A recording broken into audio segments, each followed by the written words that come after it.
Pink Shirt Day is tomorrow.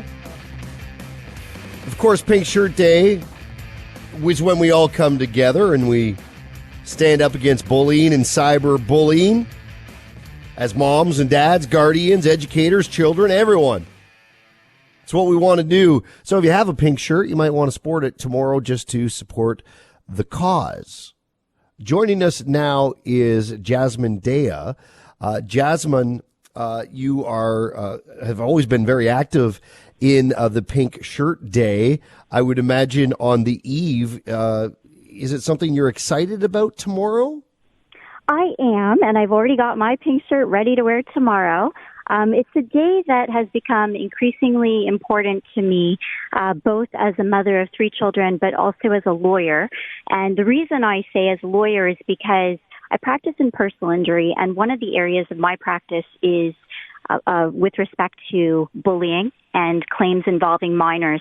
And the stories you hear are just heartbreaking. I mean, we're not talking about just scuffles in the playground. We're not talking about little issues, little teasing in the schoolyard. We're talking about significant issues with respect to bullying, which has been made worse by cyberbullying, because cyberbullying means that you use technology to bully, and unfortunately, that's not escapable. It just keeps following you.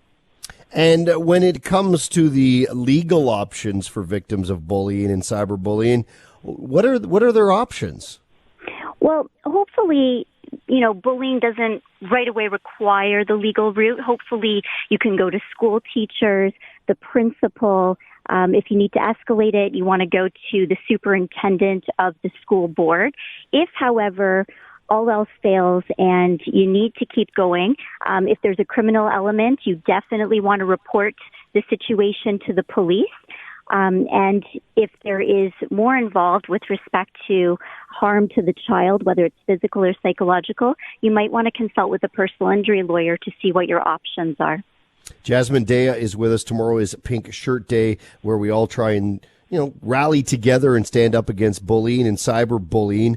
And certainly if you're anywhere around kids, you hear the stories and they're heartbreaking. Sometimes you see the stories in the news and frequently they're heartbreaking. I guess the good news sometimes is you see the story where a kid's been bullied and the world steps up to say, that's not okay, and the kid ends up, hanging out with sports teams and gets tickets. Like, the world steps up to show that young man or that young woman that no, you're not alone. We're all here for you, which is another part of the symbolic movement of tomorrow, which is wearing a Pink Shirt Day.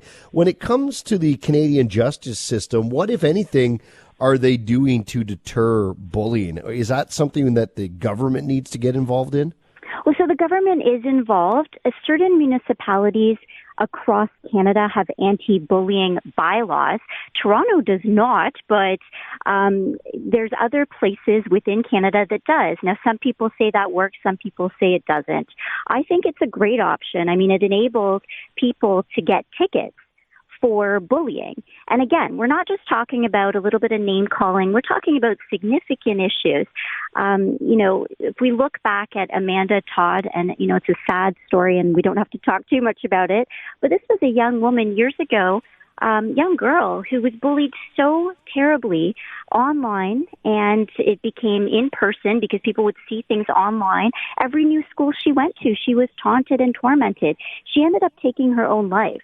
And so that's why it's so important for us to recognize that this is a significant day. Tomorrow is a day where, yes, we all stand together. We remember what it is to be kind to one another and to advise that we will not tolerate bullying. Going back to your question about the legal options, so there's bylaws, but there's also criminal consequences that could occur. Charges could be laid against the bully. And from a civil perspective, there could be a lawsuit commenced for pain and suffering. And the lawsuits I start are looking at the big picture. Did the school know that something was happening? Should the school board be held accountable? Did parents of the bully know that it was happening? Should the parents be accountable? And I think, Jasmine, that's where I was going to ask next, because the majority of bullying, while there is cyberbullying and that's online, we know historically a lot of it stems from school, whether it is the kids know each other from school, it's happening in the schoolyard, or they're taking their devices and doing it after school online. What roles do the schools have? Because so many times I hear parents where they'll say their kid is being bullied and they don't feel they're getting enough support from the school. Meanwhile, at the same time, when you talk to teachers, they go, the problem is we sit down and we have these long conversations with moms and dads about the kids who are bullies, and they just ignore it. They just don't believe that their kid could ever do anything wrong. So is the school responsible? Are the parents responsible? The school is, there are rules. So there are rules and there's law, there's legislation that the schools are required to follow. Most schools also have technology policies about what can be used during school hours and on school property, and what the proper protocol is. So I have one young girl who was bullied by a group of 3 students. One was, I would say, the ringleader, and she was bullied in person, verbally, but then it was also through use of technological devices. So social media posts about my client, text messages, Snapchat messages, all these things.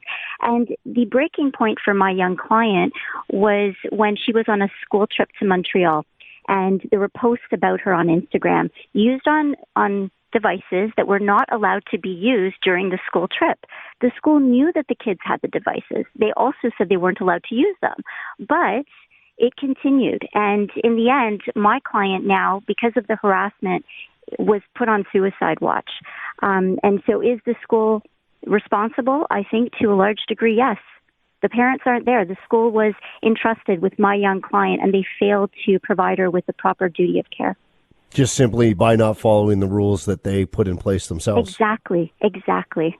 Fair enough. So tomorrow, when everyone is wearing their pink shirts and supporting, or I guess fighting against bullying and cyberbullying, what's the one key thing you can leave with parents? Because you've heard all these stories of your clients who have been bullied, and some of those stories are probably heartbreaking. What's the one thing you would want parents to know? I want parents to know that communication is key. I think that speaking with your kids all the time and making them aware that you are there for them no matter what will help them open up and help recognize if there are issues that need to be addressed, and know that there's so many people that are willing to support and help address the situation, even at times when you feel like there's nothing that can be done. There is always something that can be done. Appreciate you joining us tonight, Jasmine Daya. Good luck tomorrow in your pink shirt. Thank you. You too. I hope you're wearing one also. Absolutely. I'll be donning my pink tomorrow. I only have one pink shirt, so it's ready to go. Excellent. Thanks so much for having me. Thanks, Jasmine. Appreciate you joining us. So your kids are getting ready for school tomorrow. Make sure they are throwing on their pink shirt. Let's all stand up to bullying and cyberbullying. And if we all do it together, every little bit will help.